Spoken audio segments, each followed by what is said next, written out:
Now let's move on to the oversubscription of shares. What do you mean by oversubscription of shares? So which means when a company receives more applications than the number of shares issued. Okay, for example, the company has issued 500,000 shares and the company received 600,000 applications. In such situation, what the company will do? The company will have to reject the excess applications received from the applicants. Okay, so when you reject the excess application, and also the company will have to refund the excess money received. So this is what basically we have to we should know about the oversubscription of shares. Okay, let's look at an example. Okay, so we'll take the same example that we have been discussing throughout this session. Okay, so number of shares issued 500,000, let's say at the rate of nominal rate of $1. Okay, then applications received 600,000. Okay, at the rate of $1. Okay, what the company will do is company will reject the excess application received, which is 100,000, and the remaining 500,000 will be allotted to the investors. Okay, so in such situation, so what will be the double entry?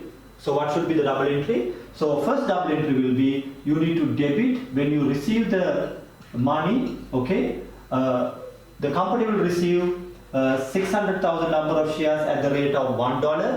$600,000 will be received. Okay, and it should be credited to the application and allotment account, which will be 600,000. Okay, then the excess money received, which is 100,000 times $1. Okay, $100,000. So will have to be refunded back to the investors or the applicants. Okay, so therefore what you should do is you should debit application and allotment account 100,000 and credit your bank account. Now you are refunding the money 100,000.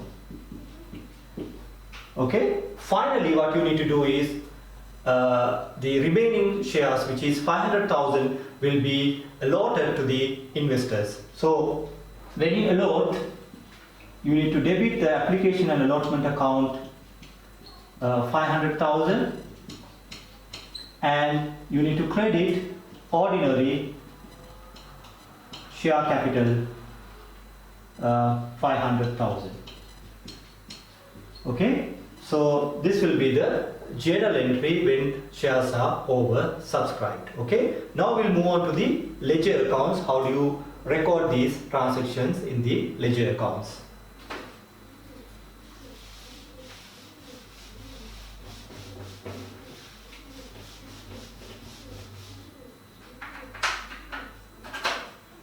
So basically we need 3 accounts here: the bank account, then we need application and allotment account, then we need ordinary share capital account,